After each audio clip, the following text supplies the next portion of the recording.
Hello and welcome to Mental Health Matters. This is the show where we don't take the hot takes or the quick fixes.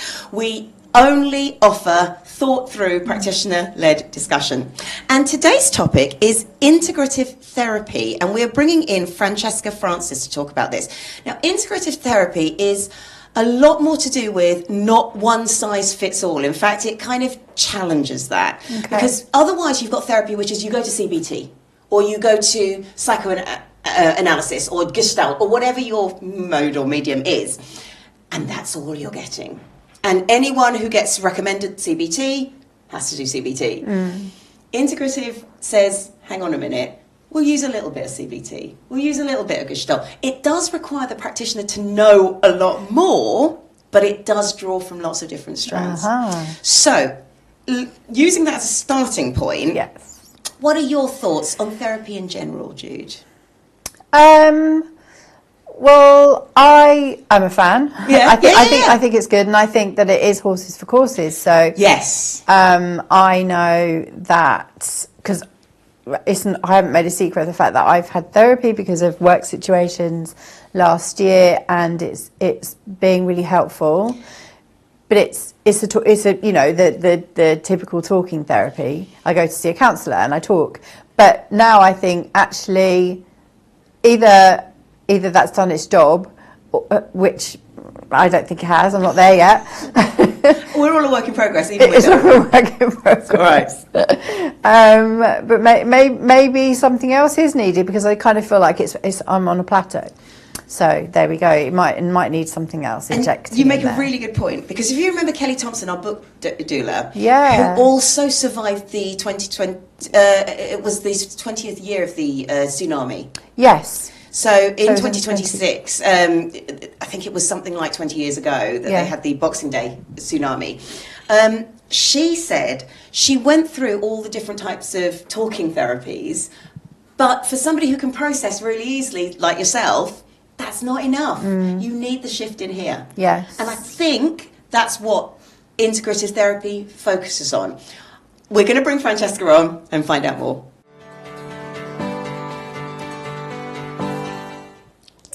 It's lovely to meet you, Francesca. Welcome to the show.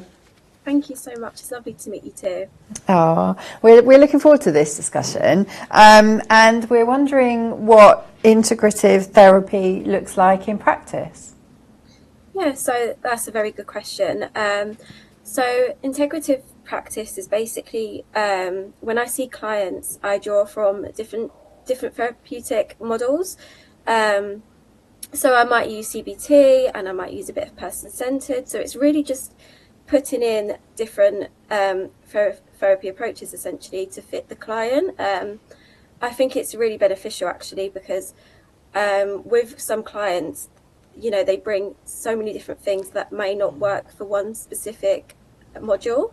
So I like to draw from different types of modules. I think because I work with both adults and children, and I find that working with children, I normally do draw from different therapeutic approaches, because children like bring in different things, and I think it's good to be able to implement different things based on their needs essentially.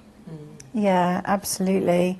So on the other hand then, how might a rigid school of therapy, so for example just using CBT or talking therapies, how might that hinder the healing? So I think it really depends on the client, because some clients, as I said, are different. I mean, every client is different, but some clients may bring in something that may say benefit from a bit of a CBT, but also a bit of person-centered. And I think if you stay in one lane, that it might not cover all aspects of what the person's bringing in. So it's quite good to bring in different therapeutic approaches, because the needs can be quite varied, and it's quite good to be able to say, I think you may benefit from a bit of CBT, and then implementing a bit of person-centered. So it's good to be able to cover different aspects of what they're bringing. Especially I think now when I work with children, if I go in with one therapeutic approach in mind, actually, you know, I might have it in my head that person-centered is a great fit, but actually what they're bringing fits more between person-centered, CBT. So it's, yeah. I think that's really interesting, because what it sounds like is fundamentally you have this clear understanding that people need more than one mode of healing. But I know I will have been trained on, you've got CBT diploma, or you've got your acceptance and commitment therapy, or you've got NLP. It's very specific. Was there a point in your practice or your training where you said, do you know what, one model is not enough, it has to be a lot more integrated?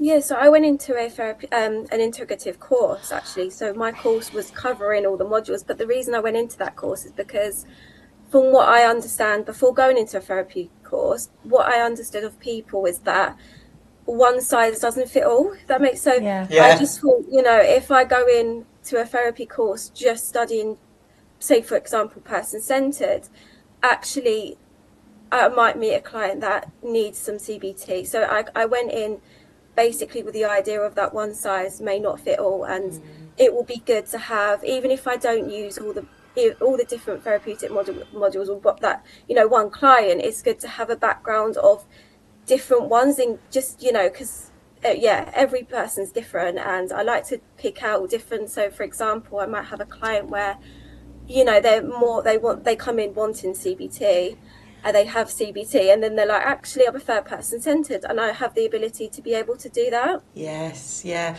I think that's great, and I think it's great that they are offering training on an integrative basis, because I know when I was training, it was very, you choose one school and that's it, you're done. And that's also why a lot of therapists can be quite cagey about their discipline.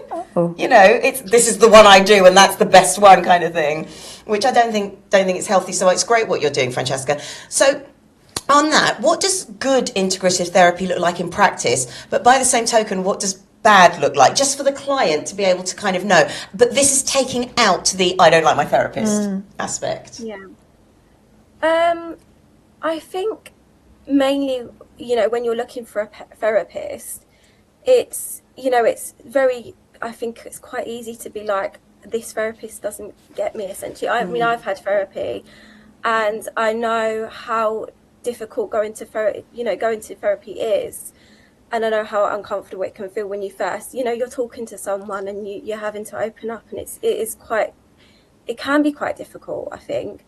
But what does good look like? I think what good looks like is really understanding the person that you're with, essentially. So, you know, I think you'll be able to tell when you have a therapist if that you feel like you're getting on with the therapist, like you're being understood. I think that's what I'm trying to say, is that you're being understood, and that your problems, when you're speaking about, you know, anything that's going on in your life, that it's not, you know, not shut down. It's not like, oh, you know, you're being silly, that, you know, that type of thing, essentially isn't, you know, because people have different ways, you know. If someone's coming in with a problem, that problem might seem quite small to you, but actually quite big to the person. And yeah, it's about really being understood and being able to, you know, be a therapist and be like, actually, I think, you know, CBT might work best for that situation, or I think person-centered might work best for you.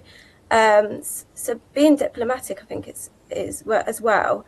So being able to be like, actually, I think this approach would work best for this situation, or this, you know, this therapeutic approach might suit this bit, what you're saying. So yeah, that's basically what I think. So just to go back to what bad integrative therapy looks like, is that just using approaches without explaining what you're going to be doing? Or because from what you're talking about, a person who doesn't feel understood by the therapist, that could just be a personality clash. It may not be the therapy itself. But what does bad integrative therapy look like? I've gone to an integrative therapist. It's not that I don't like the therapist. How do I know whether I'm getting what I need? Yeah, I think it's lack of explanation. So if you say, you know, this, I'm going to use CBT on you, the therapist, the client might be like, well, you know, what is Yeah. CBT?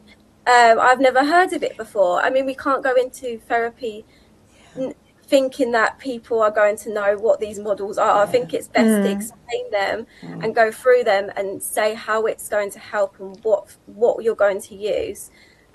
Because, you know, these are terms that are not used in every day. Like before I started the course, I didn't know what CBT was. So you need to really explain how you're using it and how it's going to work. Because it's, you know, when you're talking to a client, you do have to, like with anything really, you have to explain what you're doing, because you know. So I think that's right in saying that, you know, not explaining it and not explaining how the therapeutic approach is going to be used. Brilliant. We're going to keep you, Francesca. We're going to go across to a previous guest, Sandra Stein, who's talked about Gestalt therapy, and we can learn about that.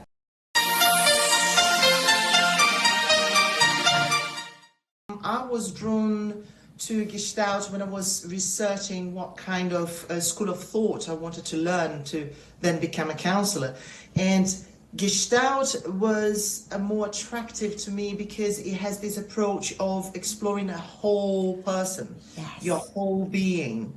It's not just your past, it's not just yourself, but also the relationship between yourself and the environment. So, because that's how we live. We don't live in isolation. We live with other people, and we go through life, through different moments in life, and it's a journey. So Gestalt opens up to receive that and to welcome you as who you are, how you are, and also to invite you to explore the parts of yourself, the little parts that make your whole being. And some of these parts, we don't want to look at them. We have ignored them. We have neglected them. And I think that's the most powerful thing about the methodology of Gestalt, because it is humanistic and existential. Yes. Welcome back to Mental Health Matters, where we're having a discussion about integrative therapy with Francesca Francis and learning all about the different therapies that there are. How do you decide with your clients which type of therapy to use, or do some of your clients come with a kind of an idea, I would like this type of therapy? So it really does depend. I think some clients do come with, you know, they're like, you know, I really want CBT to help with this.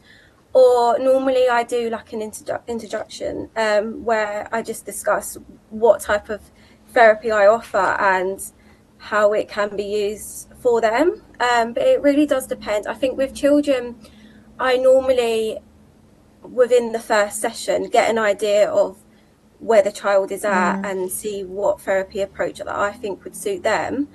And then I implement it, and I normally draw from different types of approaches anyway to, you know, to see what best fits. So yeah, it really depends on, you know, what if the client has something in mind. Sometimes actually the client will come to me, you know, come to therapy and say, you know, I'm really set on CBT, but actually when they're in therapy, they move more towards person-centered. I've seen that happen quite a lot, where, you know, they have this idea of what CBT is, and then they come and they actually prefer a person-centered approach. So yeah, it really does depend.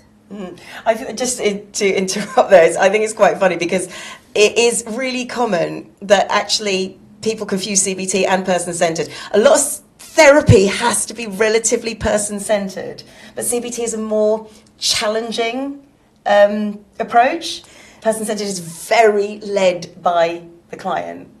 So can I just ask them, because obviously I'm a lay person when it comes to this, when you say person-centered, is that the traditional talking to your counsellor? A lot of them are all talking to counsellors. Oh, so what? So CBT is a talking therapy, psychoanalysis is talking therapy, person-centered. CBT, well, I mean, I should let Francesca respond, really, actually. Can you give us the difference between person-centered and CBT, please? Yeah, I think the main difference is that CBT is a bit more structured. That's a bit of a more simple way to put it. So person-centered, I think personally, what I think of person-centered is that it's quite client-led. So you're letting the client, you're picking things up from what is being said, whereas CBT has more structure. So you might follow a certain pattern and analyze that type of thing, whereas person-centered is a lot more like client-led reflection. I hope that's a good way of explaining it. Yeah, that makes sense. Thank you. I mean, yes, these are terms that obviously you use in your daily lives, and I was just trying to think what the difference was between them. So, and I think that was helpful. Francesca will go on to this later, but I think person-centered would always work better with children. Ah, okay. Because you can't. Adults, sometimes the structure really works for them. Right. Okay. But a child may not respond quite so, which actually brings you to your next question, in fact. Well, yeah, absolutely. So, how can you tell if a therapeutic style that you might be using isn't working? And conversely, what happens if the client doesn't really like it, but you can see that it is bringing results? Okay, that's a really interesting question, actually, because I think with counselling, it can feel quite uncomfortable. That's what I'm trying to say. At the beginning, I mean, I when I went to therapy, I felt quite uncomfortable, and I was like, oh, is this meant to feel like this, essentially? And the thing is, I think what we need to say to clients is when they start therapy is that it's not an immediate fix. It takes time. It takes a good few sessions to feel like you're getting somewhere with it. And I think in terms of approach, I think it's always best to speak to your client about how they feel about the approach. Is there anything that you feel like would work better? Because the client is the main person in this. You want them to feel comfortable, but it's also very good to point out that it's going to feel uncomfortable. I mean, I remember being in the other chair, and I remember the feelings, and it's not it's all different. It depends on the client. Some people come to therapy and they from the start they feel a difference, but some people it does feel uncomfortable, and I think it's good to have that conversation that it can feel uncomfortable. And if it is working, sometimes it is best to see how it can help. Just basically waiting it out, but also having that conversation if it feels too uncomfortable, that when to step away from the approach. But yeah, so that's my take on that. That it can feel uncomfortable, and it's for me doing therapy. It's quite nice to have an idea of what it's like being a client. I think that's very important. Yeah, because you can actually understand how it feels. And it's quite easier it's a bit more easier to explain than not having therapy and not understanding what it feels like, but being a therapist. Why isn't this working? What's wrong? Re-traumatizing the client. Now, you use the digital space as well when it comes to therapy. When did you realize that actually the digital space could be a therapeutic space? Well, that is another very good question. I think in terms of, I've done an article actually on digital space, and it was about get ready with me videos, because I'm quite young and I am on social media, and I often see, I see the bad in social media and I see the bad in the digital world, but I also see a side that actually can bring like a community feel. I think a lot of our lives are on social media, and a lot of people are on social media, and I do see a lot of young people going on social media, and it feels like a community. That's what I'm trying to feel like. That's what I'm trying to say, that it can feel like a community space. I think it's also important to know when that space is overtaking real life, but it can provide, in some cases, it's part of the world now that we live in. Is everything seems to be online. The article basically explored get ready with me type videos, which people talk to the camera and they do their makeup, and the people, it can feel like, it can feel like a FaceTime. It can feel like you're there with them, and I think that's quite a nice feeling to have, that you're there with someone. And a lot of celebrities have actually taken to that approach, and it can feel like you know them. But obviously, in terms of social media and the digital world, you don't want it to overtake, your real life connections, but it can provide some sort of like community feel. That's what I'm trying to say. I really like that, actually. I think that is something that I have not heard in an interview that we've done, and we've done a lot of interviews, social media as a community. Well, yes, exactly. And I think it does take talking to somebody who's younger. I don't mean to be patronising, but who gets it. Because I will sit there and go, well, this is not my community, I don't understand this. But what you're doing is you are understanding how your contemporaries are using the space, and therefore putting something healthy out into that space. So I just want to pull on something that you did say, though. Where do you get that fine line of I'm now spending too long on social media? Because I think that sounds like the danger. This is so comforting, it's lovely, I'm only watching positive stuff, but I'm on it 24/7. Yes. I think it's a problem that we are facing today. I've seen like doom scrolling a lot of the times, where people just consistently scroll and scroll. I think it's to the point where if you feel like it's taking over your life, so if you're not going out and you would rather scroll and scroll for hours, I think it's important then to be like, actually, this is becoming a bit of a concern. But yeah, it depends really on, on the person and what their limits are.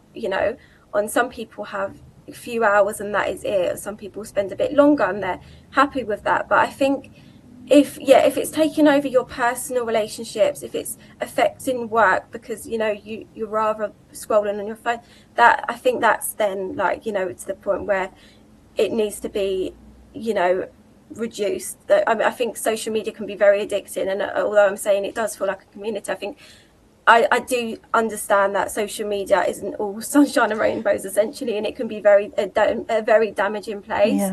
But I think it does provide, because everything is on social media, everything is online, and I don't bash social media that much because it's a massive part of it's part of my life, it's part of most people's lives, but it's also important to understand that it can be quite addicting, and it can be addicting, and sometimes we get into these loops of consistently scrolling and No, I think that's really fair. Maybe you can do some videos on that, actually, is when to get off social media. I think that can be really helpful too. I know there's an irony of being on social media doing that, but I think that could be really, because I think you would speak to young people very much better than I would, for example, because people relate to you. And on that note, we are going to pop across to an interview that we did with Amy Rebecca, and she will be talking a little bit about how she uses social media.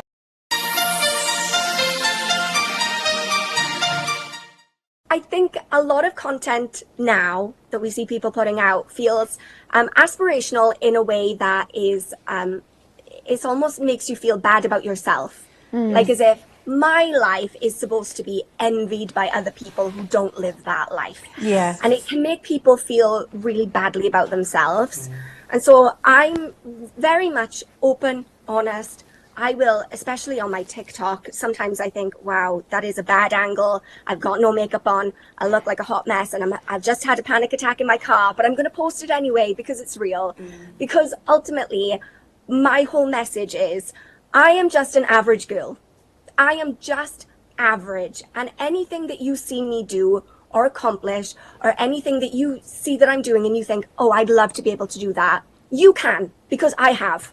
And I am no different from you. So my lifestyle is very ordinary, very average. I work a 9 to 5. If I can do this, so can anyone. And that's the message I want to get across.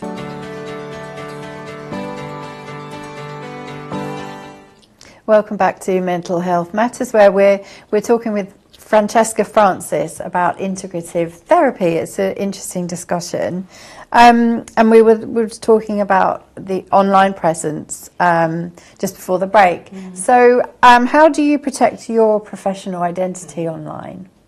Okay, so I'm actually quite new to sharing on social media, actually. I think it was quite an area that I, being honest, I felt quite difficult to navigate, because when you're a counsellor, obviously you have to respect boundaries and you have to be ethical, and I think it was one of those things that I didn't quite know where to start, being completely honest. But the way I share on social media is that, I basically share what tools I use, more so with children, because when I first started, I had this idea that you have to have like these extravagant toys with big faces and colours and everything that I thought would work with children. Actually, it does still work, but actually I find that really minimal, tools can really help children. And so I basically like to share that. I like to share what I use, and if it can help other counsellors, implement it in their sessions.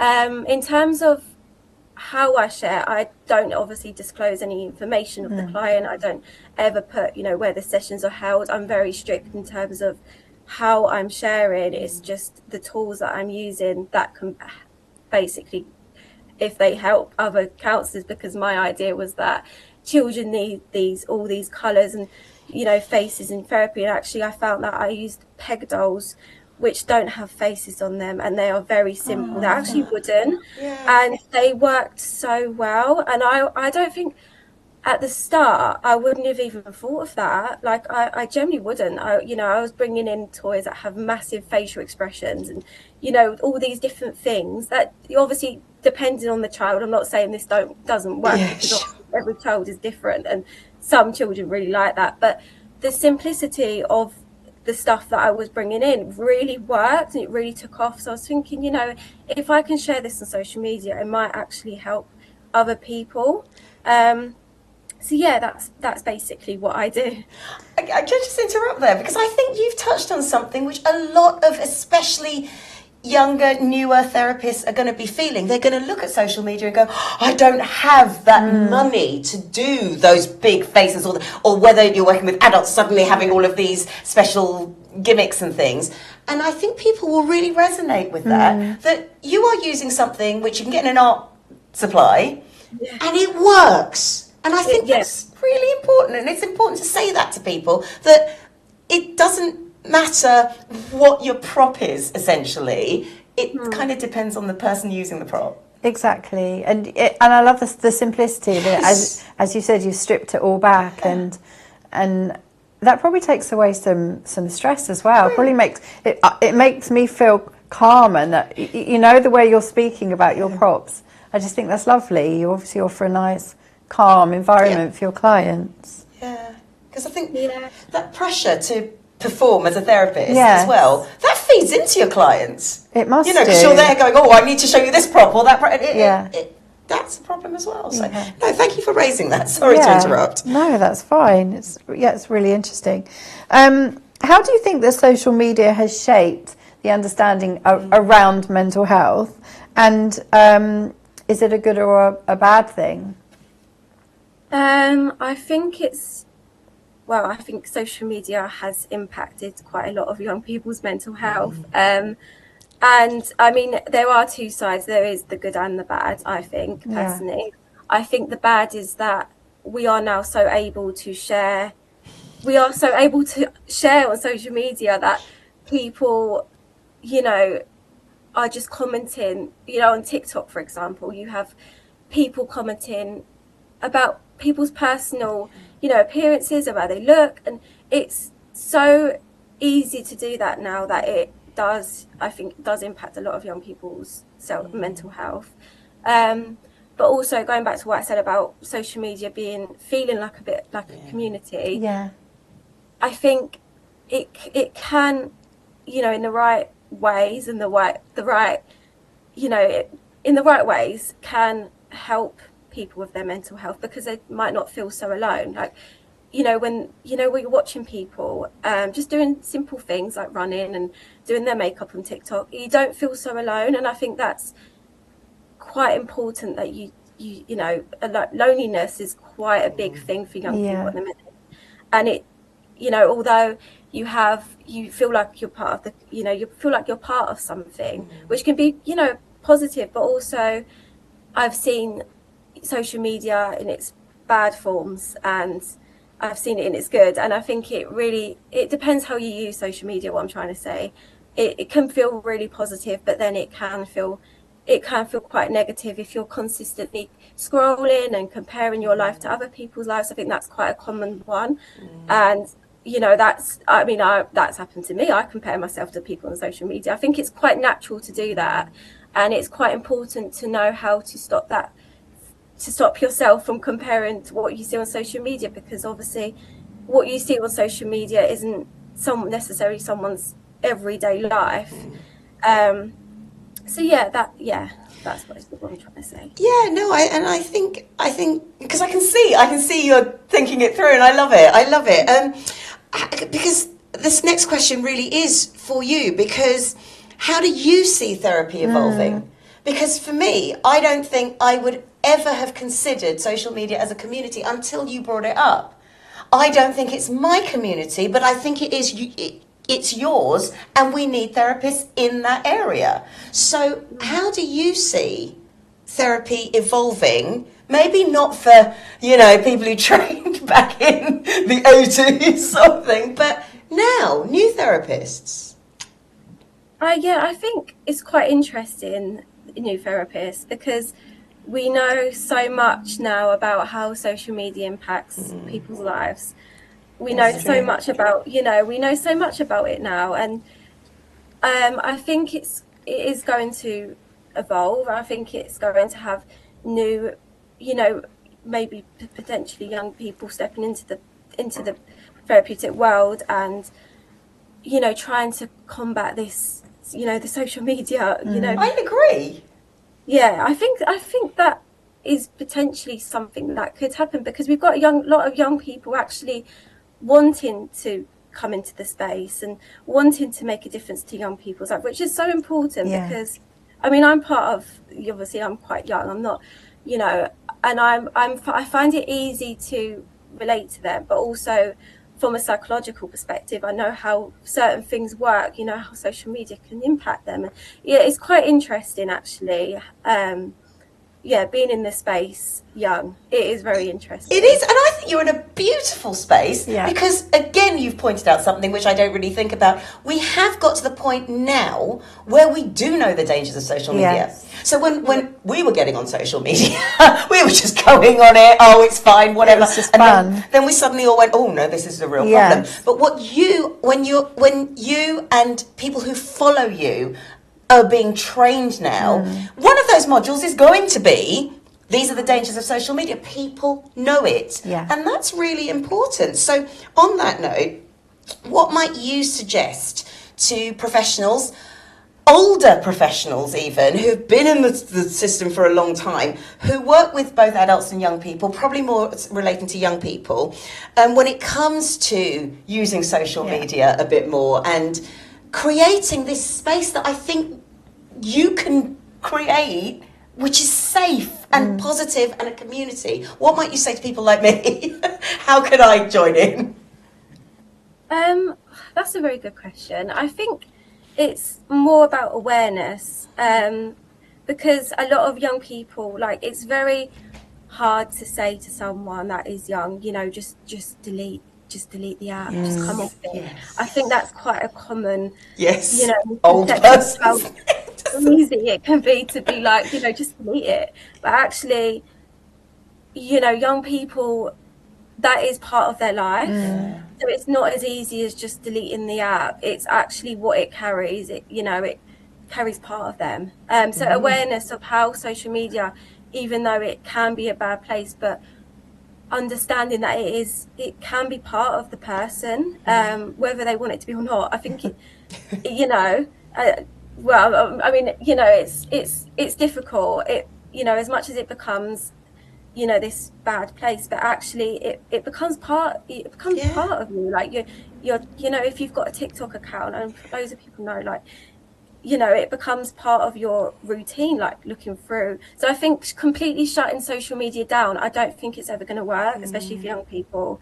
But awareness of, potentially bringing awareness of how it can potentially shape a young person, and knowing the signs of when it becomes too much, when it becomes damaging, I think also awareness of how it can help, because I think we are quite quick in the society to be like, actually, it's really toxic. But there are some positives, they can be quite small, but there are some positives that it does bring people, and looking at it from a different perspective rather than from a bad place, like looking at actually, this can be helpful, but in moderation, what you're trying to say. Can I ask a quick extra question then? I'm just really interested to know, if, as a young person, what you think of the proposal to stop children having smartphones? Okay, yeah, that's another interesting thing. I think young people now are very, when they, if a young person is on social media, they are prone to seeing things that can be quite damaging. So I completely understand why that would be, because social media, it can be very damaging, and having a young person very, very young on social media where they haven't got that awareness of how it can be damaging can really affect them. So I think the age limit can help, because as much as you try and bring awareness to, say, like a 7-8-year-old, how much is that actually going in, because they are very, very young people, and being on social media at such a young age can really, can be really damaging. Trying to work on a project where we're bringing awareness to parents about the warning signs, and how to, essentially help the child with social media, and the parents understanding, like, what is out there, because a lot of parents, it's so hard to know what is out there on social media, like, what is my child actually looking at. It's literally a minefield out there with social media. So we're trying to work on that. But that was a good question, and a good answer as well. Actually, thank you. Where can we learn more about you? So I do have a website. It's Francesca Francis Therapy, and I am on social media. I am on LinkedIn. I do post my content on there, which is Francesca Francis. Amazing. Brilliant. We shall thank you, Francesca. We shall head over to Test the Trend.